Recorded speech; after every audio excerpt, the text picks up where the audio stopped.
Well, joining us now is a survivor of COVID. Ooh.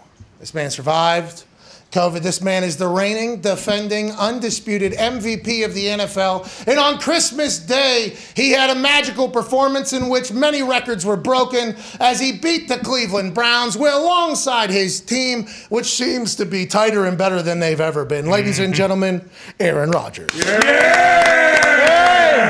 Wow, dude, you look like a model. Shaved face, good lighting. Oh my God, who's this handsome guy? Hey, big thanks to you for the halo light, man. It's coming in handy. So thank you, buddy. Hey, no problem. We were looking good. Merry Christmas. Hope you guys, you and all the boys and your families had a great Christmas. Hope you enjoyed watching us as well. Well, thank you for the show you put on, obviously. I hope you had an incredible holiday. I hope the trip afterwards and the experience after the game was fantastic. The halo light is strictly because last year we were sick of you having to hold that thing. Yeah. And it looked like this is a guy's day off, and instead he's holding this thing. So obviously the internet and influencers sent that thing, hands-free, dude. Hands-free, hands-free. Let's talk about what you've been doing with your hands. Hey, concerted effort by you to let Lambeau know that you love them more so than ever, or has this just been something that has been captured on film more than ever? I probably captured it on film more than ever. I think I've been doing it for a number of years now. But there's something special. I mean, that walk off the field, most of the time I just kind of walk, right through the tunnel. That's the south end zone there, and give a little love to the fans there. But this time, for whatever reason, I wanted to take in the whole 360, so I spun around, and that was special, man. It was one of my favorite walk-offs of the field that I ever had at Lambeau. So a really, really special night. Well, I think all of Lambeau was very appreciative. Have you felt the love from Packers fans? Because this offseason, now granted you were kind of out of all of it, but there was so much contention around the situation business-wise between you and the Packers. And I think some Packers fans were even letting Ty know, like, stop sticking up for this guy, whatever the case. And then you have that 45-minute press conference to start this entire thing where you explain your side. And I think everybody's like, oh, this is almost like an adult in the room, very thankful. Throughout the year, have you felt the Packers fans' support, and has it grown? Has it been any different after all the shit that happened and what the future could potentially look like with you and them? No, I don't think so. I think that there was obviously slow news cycles in the summer, and with my silence about most of it, there was room for people to fill in the blanks about my mindset, what I was thinking. A lot of people talking for me. A lot of people like Ty, I think, backing me up and kind of just saying, "Hey, let's just pump the brakes here and slow down. There's going to be a conversation at some point, and let's not jump to any wild conclusions." And even still, with yourself and the other Yinzers, there's been conversations about other teams and all these other different dialogues. But I will say, as much as anything this year, I think we've all learned, myself especially, how quickly the narratives can change. How when you come back, when you face adversity, when you stand up for what you believe in, when you speak the truth and keep talking and represent yourself, the narratives can change. And obviously when you play good football, that narrative can change as well. The team has been playing unbelievable. Like whenever now obviously record-breaking 443 plus, congrats. Congrats. Lazard made a hell of a play on that. Was the plan to go to Lazard the entire time? And did you have enough forethought to be like, okay, I'm going to throw 443 to somebody other than Devontae so I can keep that ball, and then I'm going to throw, 66 to Devontae next time. And if that is the case, it is hysterical that that's how you view NFL games.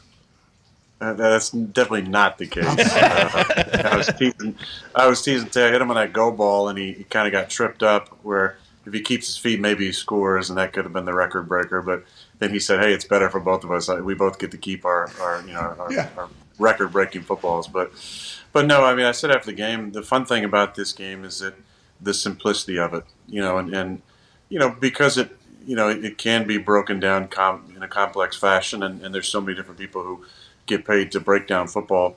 Often it can be seen as maybe more complex or intricate than it actually is, and in situations like the other night breaking the record, it was a base play that I learned, one of the first days I was in Green Bay, learned the West Coast offense, where it's a 3-by-1 and 2 and 3 both run stick routes, kind of 5-yard outs, and the guy on the outside runs a clear out.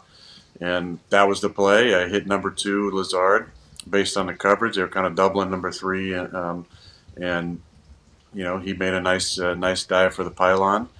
and kind of the rest was the magic of the moment. Hey, really clean.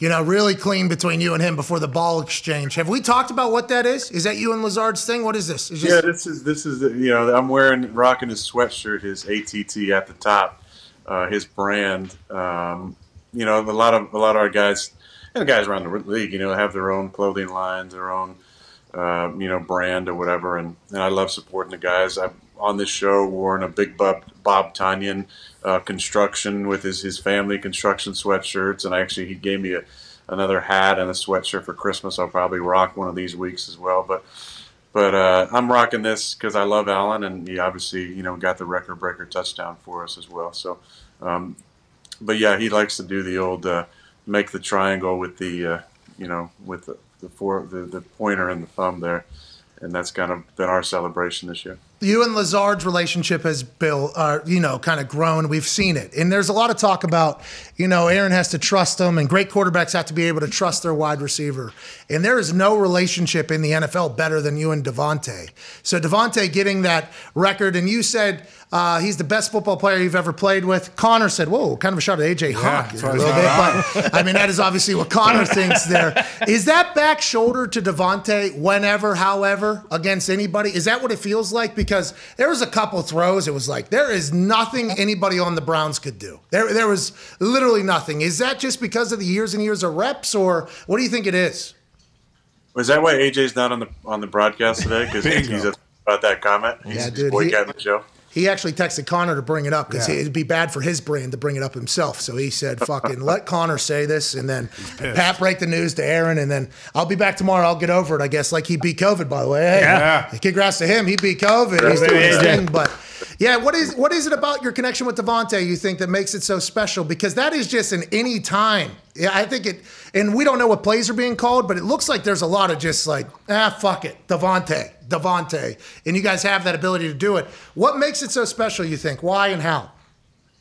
Well, it's a combination of his incredible ability within the concepts and then his creativity outside of kind of the paper football, the football that's, that's not the real football, the football that's kind of drawn on paper when you install plays. Then there's the creativity that he adds to certain concepts. And it's him and I just being on the same page. The back shoulder run solution that we hit goes back to a conversation 3 plays earlier where he said, hey, I think I can get this run solution on him because he's playing off coverage on me. I called a run play in that situation. He had a run solution on, and he took the fade. And the cool thing is talking to him afterwards, him and I just being on the same page intuitively. He said, I knew you were coming my way. Oh, that's awesome. And that's something that, we haven't hit that specific throw since I think you got to go back to 17 or 18 at Minnesota against Xavier Rhodes. I hit him on a similar thing. That ball in that game was a more difficult catch. He kind of caught it behind his body and got in the end zone. It was a primetime game. Might have been the first time that U.S. Bank opened. And so we haven't hit that specific type of throw since then, but he just knew in the moment for whatever reason, and I kind of was coming to him the entire way. The ball was coming his way. But the touchdown that he had when they brought empty pressure was probably the play that I enjoy the most because I've had great relationships with receivers on the field over the years, and Jordy always felt like I could throw too blindly, just because I knew exactly where he was going to be.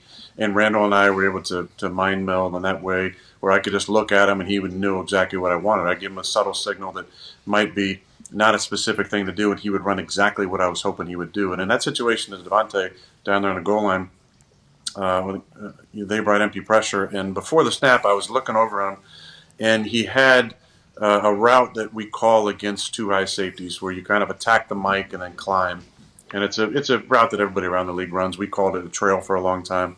Now it's called a Joe in this offense. And I looked at him, and based on the coverage, running that route wouldn't have worked. Because if he had inside released, his defender could just squeeze down because it was man-to-man empty. He was playing inside leverage, and it would have been a dead route. And I almost signaled him something that I wanted.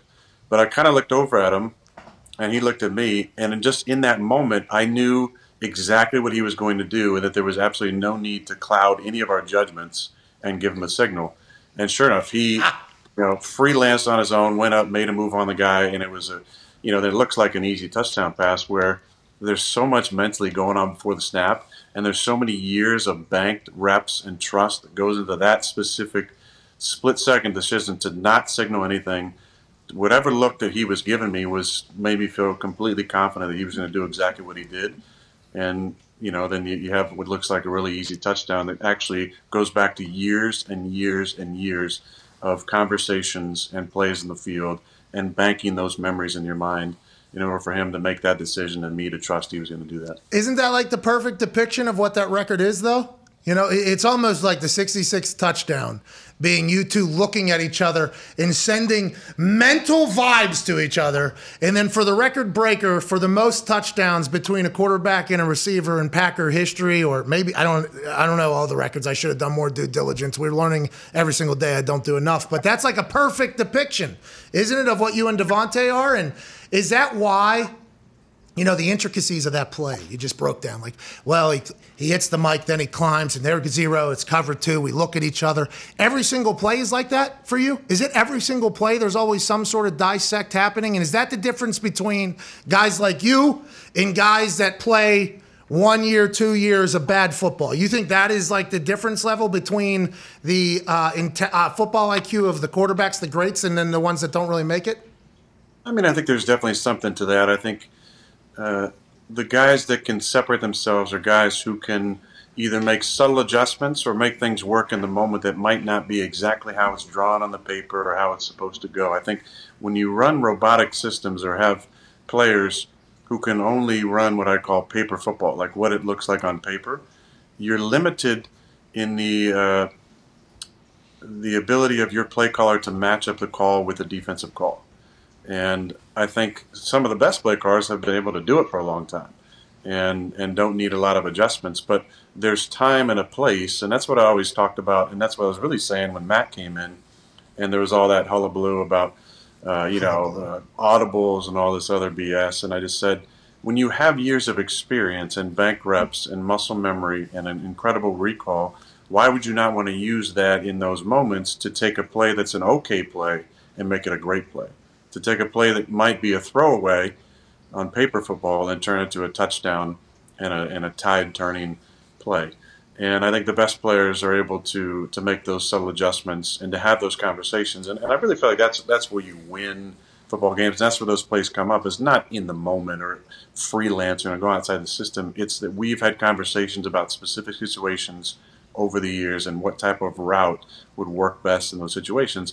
And Davante and the best players I've had will actually initiate conversation and say, hey, if we get this situation, a la the Minnesota game a few weeks ago, when they brought empty pressure in that situation, and he did something that I hadn't seen before. He did a double move from the slot and went down the sidelines. I kind of stutter-stepped Everson and threw it to the corner and hit him for a touchdown to pull us back even in that game. It's those conversations that goes back, months, even years at times, and the ability to recall those in the moment when you see a specific look. And that takes you from being a robotic paper football player to being someone who can instinctually make the proper plays in those important moments. When you were audibling, and there was a narrative that Mark Murphy came out and said, which has been debunked by you and many others, but there was a narrative that Mark Murphy told you not to be a problem when LaFleur was brought in. And that built even more into the narrative that Aaron is going to be a problem with this young coach, and there is this whole thing. So whenever you were making audibles, people were like, oh, Aaron doesn't trust this guy. Aaron doesn't like this guy. Aaron thinks he's smarter than this guy. And I think benefit of making a good coach, a great coach, play caller, is LaFleur seems like, and I might be wrong from reading this outside, very successful start to his head coaching career, record-breaking. And then the conversation amongst other people goes, well, if he didn't have Aaron, what would it be? And that's a valid conversation that people can have forever, and they will have forever. But I think LaFleur's ability to work alongside of you has made this whole thing go, right? And that's a talent in of itself. Don't you think that doesn't get credited enough? Yeah, but I mean, to his defense, I think it's both of us. It's us learning to work with each other. He didn't need to just adjust to me and my personality and my way of playing. I had to adjust to his scheme and his system and his way of calling plays. And that's the beauty when a play caller and quarterback get on the same page. And yeah, I mean, Matt has won 38 games in his first 3 years, which ties George Seifert. Matt, wouldn't probably want me to say this, but because he doesn't really get into these type of things, but for him to not be mentioned in Coach of the Year conversations, to me, and maybe he's starting to get a little bit, I think is disservice to him. Great coaches have great players as well, but great coaches can still be great coaches without great players. And when you have great coaches and great players combining, you can do something special. And we won 13 games the first 2 years, and we've won 12 so far this year with 2 games to go. And Matt's ability to adjust for sure has been a big part of that. The other part that he does well is he delegates. And I think every great head coach has to delegate and collaborate. When you do that, you empower people. And when you empower people, you empower your assistant coaches. Everybody is made better because of that. And he's empowered all his assistant coaches to give presentations week to week, to own their rooms, to own specific parts of the game plan, whether it's Getsy doing third down, Steno and Butkus doing a run game, Hackett doing the gold zone, as he calls it, Jason Vrabel to do the 2-minute, Justin Houghton doing the short yardage and goal line with with Ben Sermons. You have to empower these guys, and when you do that, you create an incredible collaborative environment where everybody feels like their opinion matters. They matter. Their coaching philosophy, their focus, their weekly preparation matters, and the entire whole is elevated by the ability to not just be a dictator and say it's my way that goes, and I have to have a hand in everything. Otherwise, I'm not. I'm not okay with this, and he's created an environment with a lot of good collaboration, great conversations, and guys feel empowered in their roles. And I think it's really showed up in the way they've coached their players and the way they get their players prepared. Excuse me. So sorry to interrupt. Hey! Did you know at the age of 30 your testosterone levels start dropping 1% per year? Wow! That means you're gonna get fatter, more tired, and lose the strength that you once had. But no worries, our friends at Roman have the perfect product for you, so you can get back to banging weights, banging humans, and living your best life. $15 off right now. Get Roman.com/USA. Back to the action. Hey! That's a great leadership philosophy, because if people stay invested, they'll continue to give their best. But if they work and work and work and then it's not listened to, then there's an immediate conversation amongst themselves. Well, what the fuck am I doing all this? It never gets listened to. To hear a guy actually say, hey, I want people's ideas, and then implement them is much different than people are like, hey, it's a collaborative effort. And then whenever it happens, everybody needs to get the fuck out of here. Let's talk about LaFleur, because you're right, he isn't being talked about for Coach of the Year at all. The only conversation about him is his record, how good he is, and then it's kind of skipped over to everybody else. And I think it's because of how good of a football player you are. So I think it's a massive compliment to you, but in detriment to LaFleur. And you said LaFleur doesn't give a damn. He is still a young head coach who's trying to find his way through these things. For instance, last year the season ended with a field goal decision, right, on a 4th down that everybody talked about. Oh, this is a guy not trusting Aaron. Why would you not give the ball to the best player in football? It's the biggest moment. You kick a field goal, it's over. Now it feels like last week or 2 weeks ago, he came up to you and said, what do you want to do? And you said, let's kick it to go up 2 scores. Crosby comes out, makes the kick. Feels like the operation is better, by the way. I'm not behind the scenes. Snap hold seems to be much better for Crosby. That's good for him. Special teams also showed up. Good news for them. This past week, first drive, own 34, 4th and 1. You guys go for it. Is that just like a tone setter? Is that something you know going into the game you're going to be very aggressive? Is it feeling it out in there? How does that whole thing go? Yeah, I mean, I looked over and was thinking he was going to send the punt team out, to be honest. And he said, no, we're going for it. Now, the thing is, everybody loved that 4th and 1 play. Bringing Lazard down, faking kind of action, opening action away, and toss out to Jonesy on the edge. With a blocker, all he had to do was outrun the end. So if there's any type of close on the backside, we obviously felt good about Aaron getting the edge and being able to get a yard. So I love that call in the moment. I love the, I don't know who came up with that play, and that's kind of what I was talking about before, whether that was a, Sermon's call or Justin Houghton or Steno or Hackett or even Matt. But the call itself I thought was absolutely genius, the play call. And then the fact to go for it, I loved it. we need to be aggressive. I think we could have been more aggressive at times in the second half as well. Like let's put teams away. Hey, that's a big deal, Aaron. Hey, that's a big deal. Those games are getting close. Is that something you guys are thinking about, or is it just you feel like you? I think it was a good learning experience for us. Our defense came up with 4 turnovers. We scored on 3 of them. Obviously, the last one was the one that shut it out. We had some opportunities for some other ones, but offensively, I think we need to do a better job of closing the game out. We did a nice first half. What hurt us was, we ran the end around our second possession. We had a 6-minute possession. They had an 8-minute possession. We got the ball back with a minute left in the third quarter, ran an end around, lost 10 yards. That drive was a moot drive. We had an injury at left tackle. We run the ball 3 times and punt. Those 2 drives right there are opportunities to kind of put the game away. And I think that's a good learning experience for us on hey, we were throwing the ball well. We blocked them up. We had no sacks in the game. Myles Garrett, to his credit, was out there playing, but he was playing on one leg. He's still an absolute menace. But we were blocking him up pretty good up front. Devontae was having a huge game. Maybe let's put the hammer down, and finish that thing off next time. Nailed it, by the way. Mm-hmm. Did Don? Do you feel good about it? I do. You got your Gutchies on today or what? I don't know what that means, but I do know that I got these Air Forces on because they make me taller, and they're Dior. Who's rich all of a sudden? I am. Gutchies are the underwear.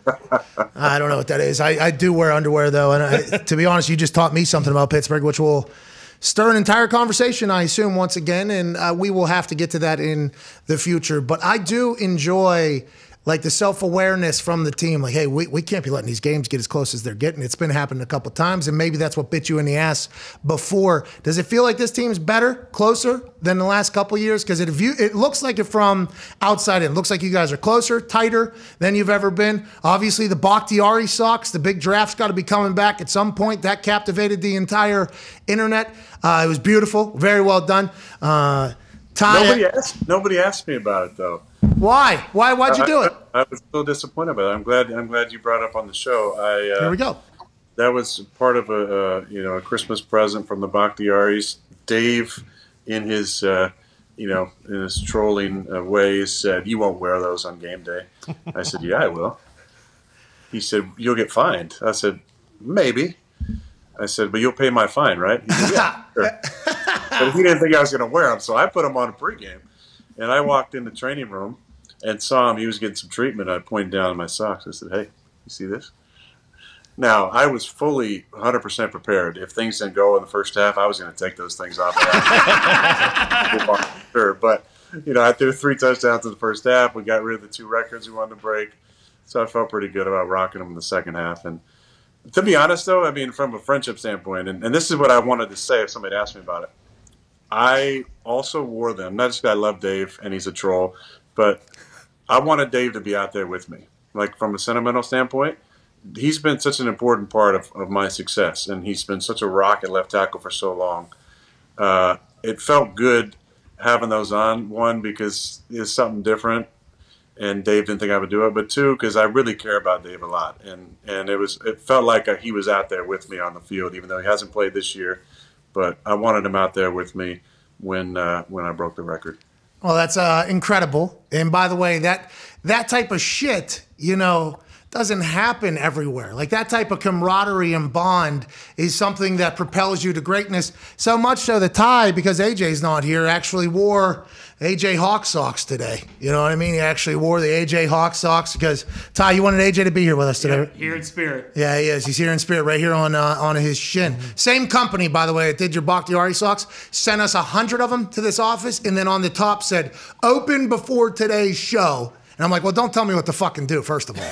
But I did open it up, and they were a very nice company, classy company. AJ's here in spirit. For you, though, it was immediately noticeable. We didn't know what was on there, but it was like, oh, did he spat his? Because it's a different look. It was a much different look. Did you like the look? A little bit more dynamic look for you. I think it kind of darkened up down there, looked like you were spatted a little bit. Are you going to continue to do this type of thing?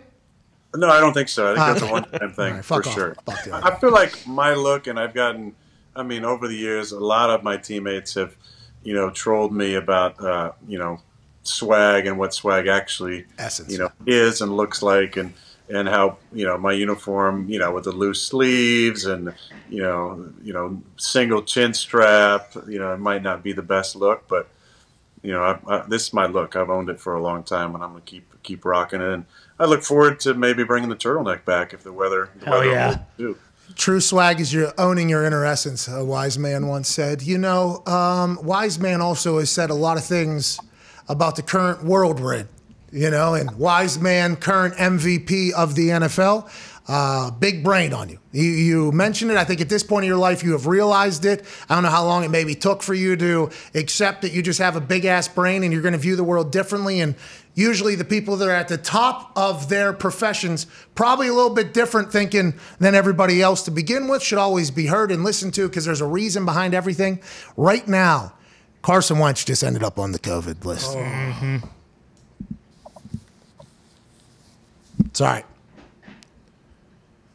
It's okay. I mean, very important time of the season right now. It's okay. I mean, it's completely okay for the entire city of Indianapolis, state of Indiana, Colts. I mean, the whole thing. But with this new Omicron variant and how it's going with CDC changing their guidelines from 10 to 5 days. Why'd they change it? Oh, now everybody's upset. Who knows, whatever the case is. Do you feel like the NFL is going to have to adjust the protocols? Do you think they're going into the most important games in the season in the biggest league with a lot on the line still? The most teams are still in this thing. As you're in there, do you even think about that, or do you just have to kind of block that all out? Well, I don't think you want to or can necessarily block it all out. I'm in a different space though, because I had COVID. We know. Got better quickly, obviously, and then didn't have to test for 90 days, which I'm still in that 90-day window. So I don't. Number one, I didn't have fear around COVID, at all, but I don't have that fear also because I don't have to test. Now, a lot of people are testing positive. We, had some more cases. I think were added in the last couple of days for us. I think. The league has adjusted some of the policies already. What I don't understand, though, it makes no sense to me, is to continue to spread this narrative that non-vaccinated players are either more dangerous or super spreaders, which obviously has been proven to not be true. So why are non-vaccinated players still held to a different testing standard and ability to come back at a sooner date if we're continuing to test asymptomatic players daily? And the majority of the Omicron positives, which it seems like there's a high percentage of those, have very little symptoms or mild symptoms at best. I don't understand why there's still this two-class system that exists in our league. I was talking with one of our coaches a couple of days ago, about 2 years ago, when the flu hit the league kind of hard. It hit us hard. We had over 20 guys, I believe, that had the flu at one point. And during that time, those guys, stayed home or stayed away from people.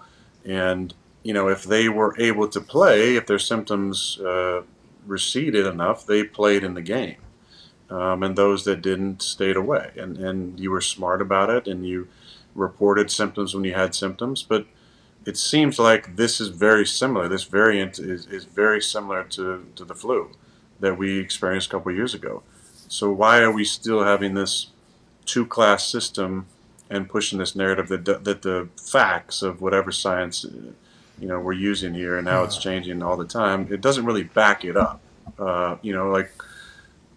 There's not many unvaccinated guys left in the league, but it's obviously not a pandemic of the unvaxxed. And the vaccine, which was pushed out initially to and said with it, and people can go look this up. This is not. Hey, don't you be spreading misinformation, okay? I mean, don't be spreading misinformation on this program. You hear me? Don't be doing it. Look, when they rolled the vaccines out, a lot of people said you wouldn't catch COVID if you got the vaccine, right? And you couldn't spread it either. Well, obviously. That was now that narrative has changed. No, we never said that. All we ever said was the vaccine is going to mitigate, your symptoms, keep you out of the hospital, right? Well, vaccinated people are testing positive, and non-vaccinated people have tested positive too. I don't understand why there's still this two-class system. It doesn't make sense to me, because we're still punishing non-vax people when the majority of the teams are mostly vaccinated. Ones that are 100% vaccinated are still having major cases, and it's across all sports too.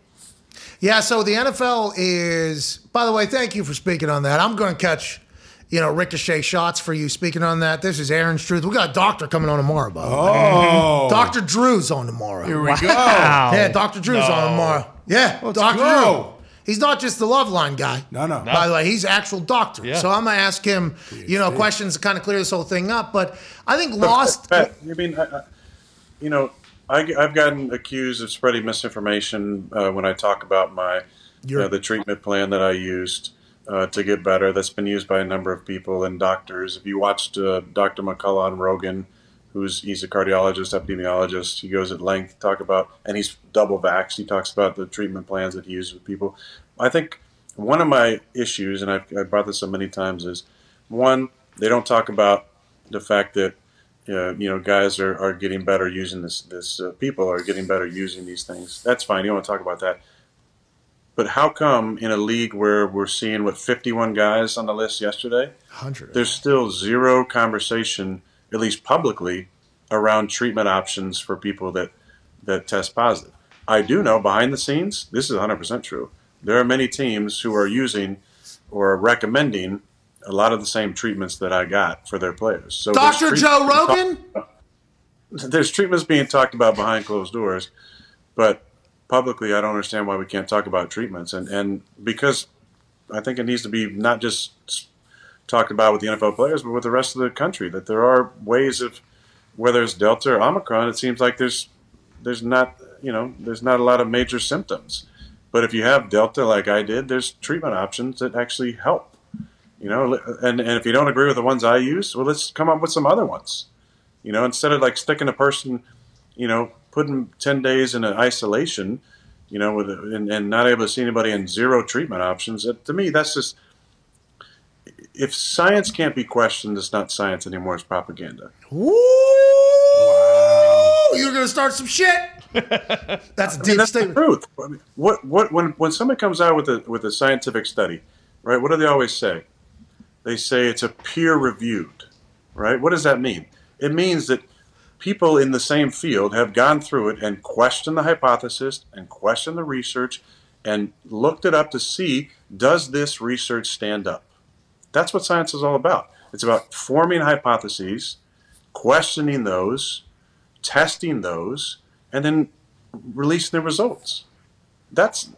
When did science become this blind agreement with, and then not having any debate over what can actually heal people and work for people? That makes no sense to me. Well, Aaron, the reason is because as soon as you say one of the things you just said, and you said a lot of things there, so I want to let you know, I appreciate you speaking your truth, how you feel. Well, a 500-page report is something that kind of gets thrown aside whenever they talk about you, but they hear you say one thing, so they think you're against a massive amount of doctors that have said, hey, this is what we should be doing, this is what we should do, and that's how they get all their information. Now, granted, I have been very open. Charles Barkley came on here and said he's a vaccination guy, and he gave his reasons why he promoted it, and I was thankful for that. I think everybody, situations are situational. They should understand that the other side exists, and you just so happen to be one of the faces of one of the sides that some people don't know or appreciate that they exist. And as a society, I think we got to get to a point where, hey, let's just fucking move along here. Right, Aaron? Is there anything that's going to come that's going to change your mind on all this or no?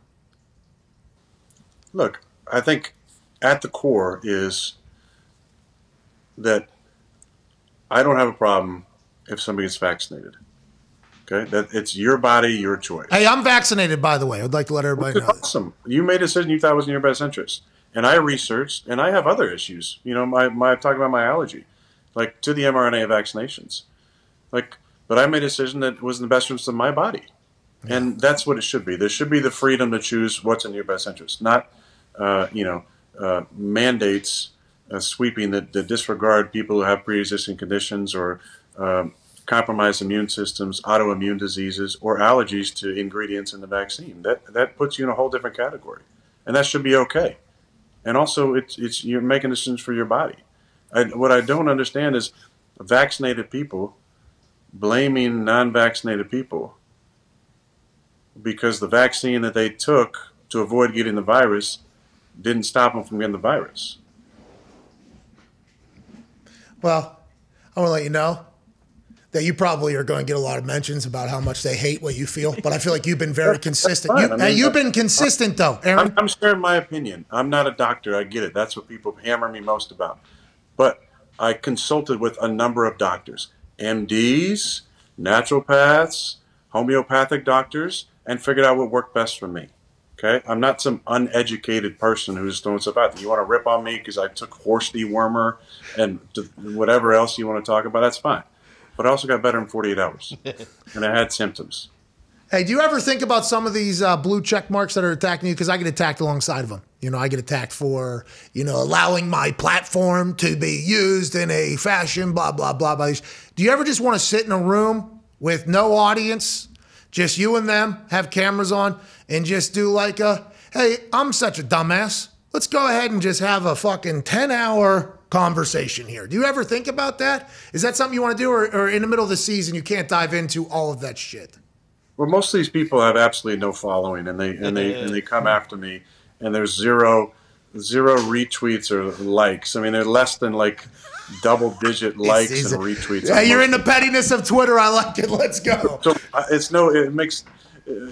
zero. It does zero for me to interact with these people. However, like, wouldn't we all love like a healthy debate between let's pick two people who are on Rogan's show, Sanjay Gupta and Dr. McCullough. Let's have a debate. Let's hear both sides. Wouldn't that be awesome? Like, when did freedom of speech, when did we lose the ability to respect somebody's opinion, right? Because it's just an opinion. My thoughts are just my own opinion on this matter. But like, let's have a healthy debate. You believe what you believe. I believe what I believe. We might not change our thoughts, but we can't have a healthy dialogue without name calling and mudslinging and calling people anti-vaxxers and kooks and all these different things. I'm like, no, I made a decision that I thought was best for my body. You might not agree with that. That's fine. You want to talk about it in a civil way, respectful of each other's opinions? Oh, no, you're just going to cancel me or because I'm not a doctor and I'm some dumb jock and I haven't, done any research on my own? Well, those things are false, okay?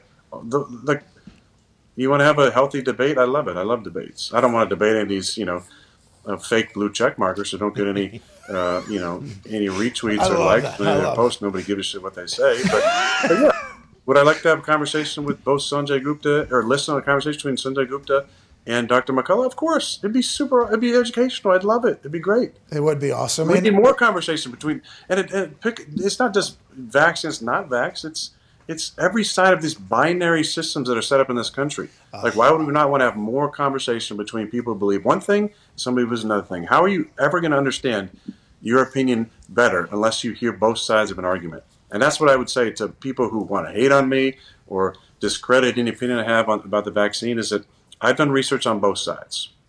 I've researched into the vaccine extensively and also the risks associated with it for me and my own personal body.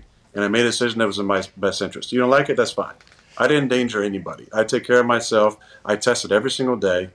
Okay. No one who was at the Halloween party tested positive for COVID afterwards. I tested positive, probably with an interaction with a vaccinated person who had COVID. That's the facts. Isn't it interesting, though, to hear you speak about how we should have a conversation and everything like that? Don't you think that comes from the football locker room? I've been preaching this for a long time since I got onto these microphones.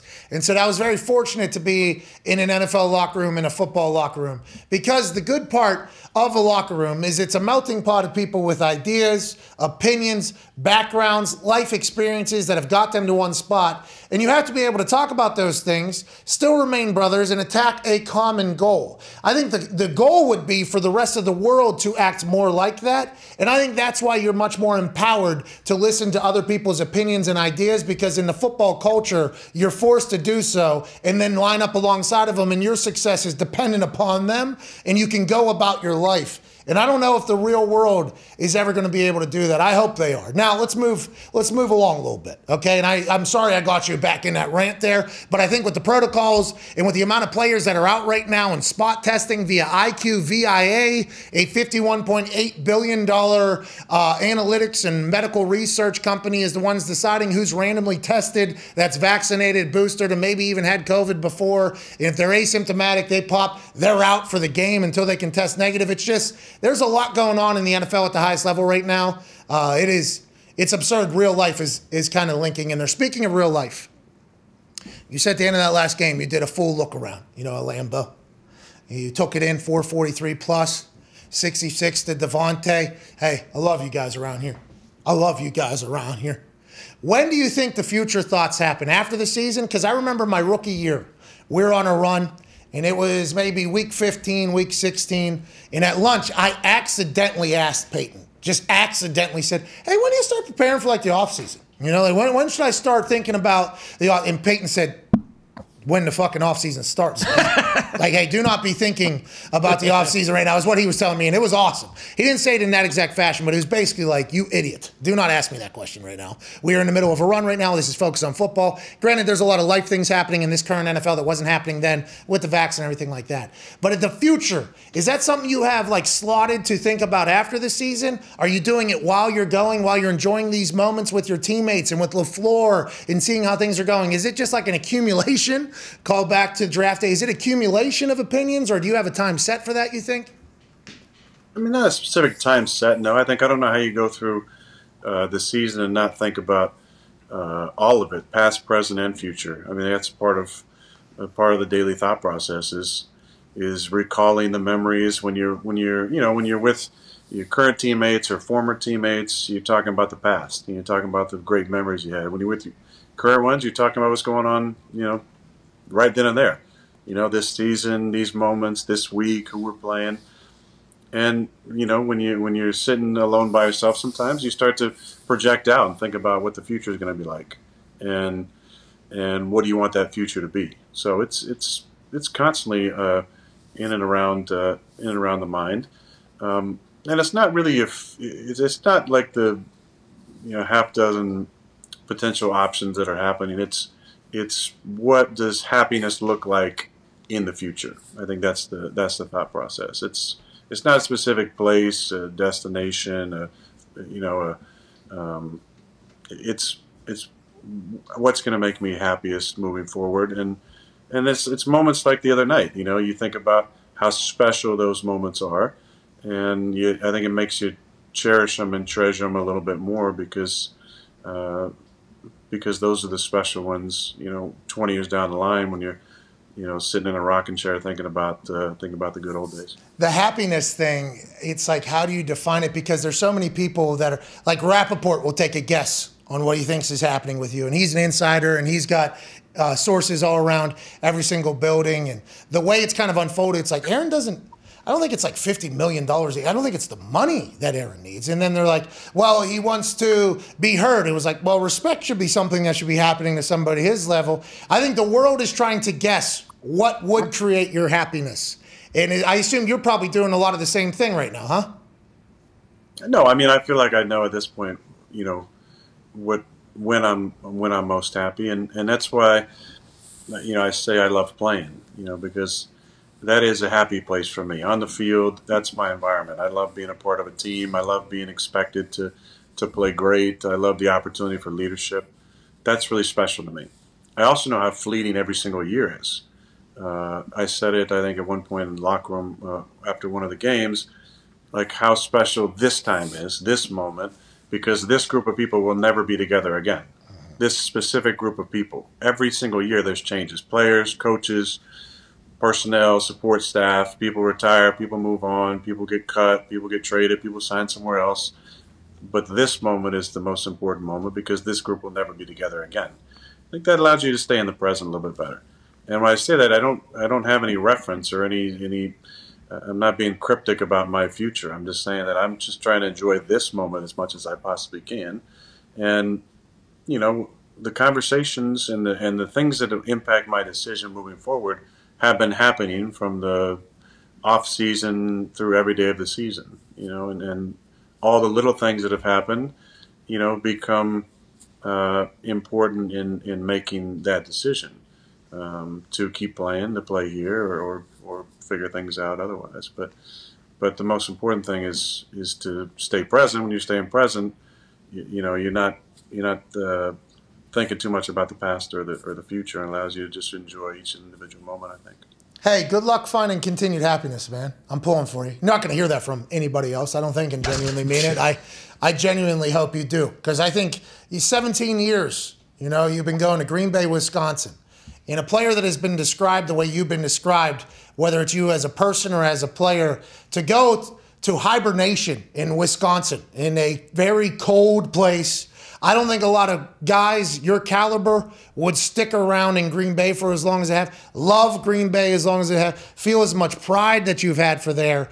I'm excited for you to kind of figure out what's good for you going forward, and excited to hear what you do. Ty, also very intrigued in the entire thing. Yeah, very much so. Aaron, I know after the game they talked about Favre's message on the scoreboard and how you got kind of emotional. As a Packers fan, that was really fucking cool to see, and the pop inside the stadium kind of, I think, let you know what everyone in there thought too.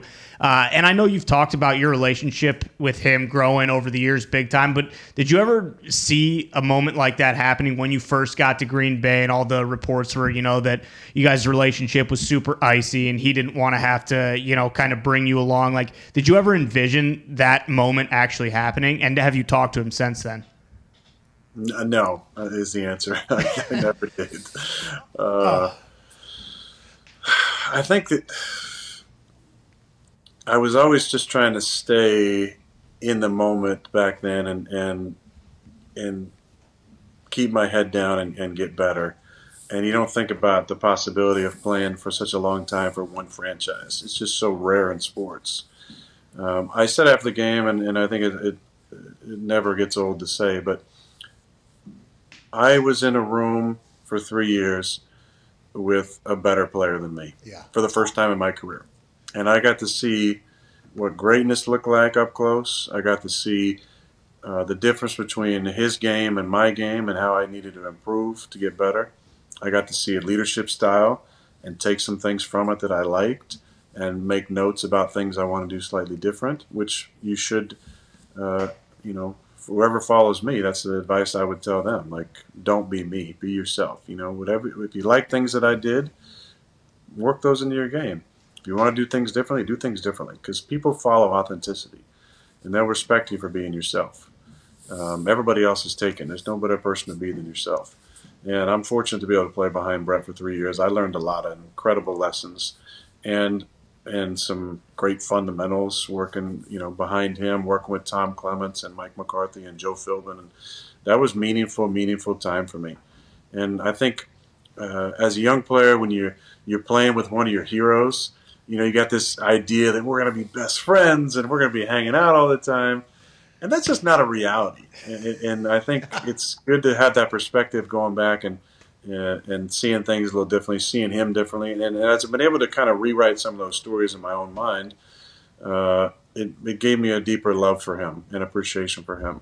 And I think that's when our friendship was able to really pick back up and grow, was just this mutual love and respect we have for each other and gratitude.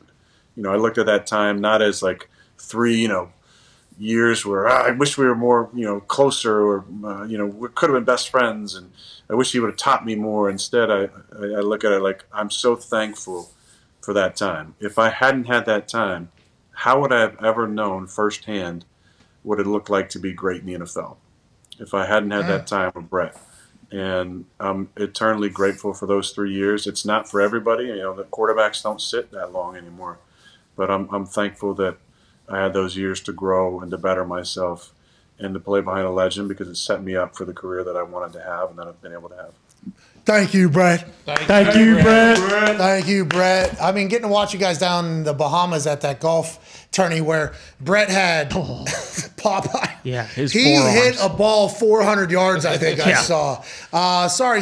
I had no idea we're already at this point. Have a good one. Mad Dog's next. Jeez. Dude, thank you so much for your time. I just looked up. We had to hit a hard out for radio.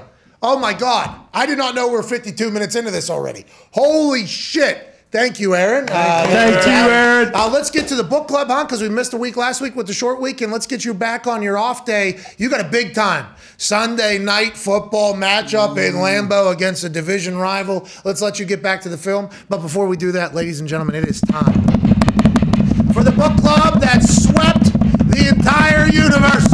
Started with The Alchemist. The last one we were told about was The Razor's Edge. The answer is by Alex Trebek was electrifying. Hell yeah. We got a chance to catch up on all these 900-page books, 500-page books, 200-page books. And now it's time for book 15 of the Aaron Rodgers Book Club. I'm going to set it up before I show it on the camera. This is probably my favorite book of the calendar year. Whoa. And Whoa. December football. This is December football. This is primetime football right now. And also a book that, Pat, even you could read. Me? Okay. This book takes 5 to 10 minutes to read. Oh, I got that Sun Tzu Art of War. Look at this one. Yeah, it's not anything like that. But it's a book that you and I resonate. It's a book about friendship. Oh. And it's called The Boy, the Mole, the Fox, and the Horse. Oh, man. That's a good book. It's a big horse. It's by The fox. by Charlie Mackesy, and it's a simple book. It's beautifully there's some beautiful drawings in it, and it's just got these little nuggets of wisdom in here that man, again, you can read it in 5 or 10 minutes and probably then go back and underline it and write down these quotes and memorize them. But it's a really sweet book about friendship. So I got this as a gift for Christmas, and it took me just a few minutes to read, and it's definitely one that is really special. So I hope everybody checks this book out. Pat, I think you really enjoy this, you and the boys. And one more time. What's the title there? Called The Boy, the Mole, the Fox, and the Horse. Of course. Charlie Mackesy, man, what an author. And Oh, yeah. I think there's no better way, and I can't wait to read that book. And thank you, because you talked to me in the proper fashion, because you said earlier people call you a dumb jock, and that's fine. That's not the truth. I am very dumb, so I can't wait to read The Boy, the Ox, the Horse, and the Man there. And The Mole, the Boy, the Mole, the Fox, and the Horse. Bingo. What a tag team. Homeward Bound vibes already kind of just looking into it right now, but I can't wait to read it. And as we get out of here, Aaron, I'd like to do something, even though I don't have a drink on that note. There's red chips. There's blue chips. There's old chips. There's new chips.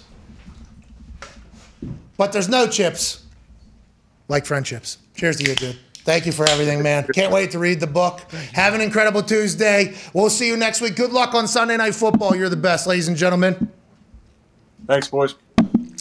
Oh, whoa. Oh, I thought we were going to sing. Yeah. 55 minutes. What the fuck are we doing? I know. I had no idea. Me neither. I had no clue. When Ty asked his question, Zito was in my ear like, hard out 4 minutes. I'm like, hard out? For what? Oh, shit. Yeah. Big shout out to Aaron for spending that much time. I mean, I'm happy we cleared some things up, though. Because I see how he gets attacked, because I get attacked in the same fashion. I assume he would like to defend himself a little bit about it all. But now that the protocols are changing and players are missing, and, he got back in his 2 days. He got back and was able to do his. I assume, and I might be wrong here, I assume that every day that passes, Aaron Rodgers feels better about everything that he has said and done. Just want to let everybody know that. And on the flip side, the other side, they feel, for their reasons, even better about everything that they've said. And I think it's only a matter of time before we all realize, hey, let the other side die. Let's just move along. Yeah. Just keep moving. Just let the other side die, and let's just move along. If you don't like the vax, for whatever reason, cool. If you like the vax, love the vax, for whatever reason, awesome. Let's just get to the point where, hey, we could be civil with each other and move along. Kumbaya. We got Dr. Drew on tomorrow, by the way. I got 100,000 questions. Can't wait. Aaron was on for 55 minutes. Dr. Drew might be on for 4 hours tomorrow. Okay. Now, I don't know if he has that time, but I got a lot of questions. A lot of things have been said to me about what has been happening on this particular show from people who are trying to perceive as if they're smarter than everybody else. I'm going to ask Dr. Drew. And by the way, I'm pumped for it. Yeah. Should be. Like once again, I am a vaccinated person. I got vaccinated. I also got it. So Aaron, I also believe in hey, people are going to have their opinions on stuff. And I got attacked for that whenever we released that video last week. Like, hey, I respect and appreciate how people land on their decisions. This ain't it, I was told by people. This ain't it. This ain't it. It's like, what the fuck, dude? We can all get along even though we don't agree. Okay, I think Connor's the dumbest human on earth. Oh, yeah. He says some things that are just absolutely ridiculous and stupid. Oh, yeah. Guess what we do? Hey, you're an idiot. I'm a better person than you are. Wow, I wouldn't go that far. No, yeah, I'm a better person than you No, are. I'm a better person than you are. I am an idiot, but I'm a better person. No, than I'm you an are. idiot too, but I'm a better person than you are. No, I'm a you're better not an person idiot. than both of you No, guys. I'm a better you're person not. than you, You Ty. wish, pal. I'm better than you. No, I'm better I'm person not. than I'm you a are. better person. No, Both hey, of you. Tone, we're definitely better than Oh, Tone. all of us Yeah, are better well, guys it's than better Tony. than Yeah. Tone. There you go. Stats and science show that I'm the better person. No, no. Wrong sign. But then look at Ask look. my family. Okay, well look Whoa. at. By the way, how's your family? How How is is your your family? family? But then, look what we just did. We just stopped that conversation, and then look what we're doing now. Hey, show's over, dude. All right, now we move along. Yeah, right. Now we move along.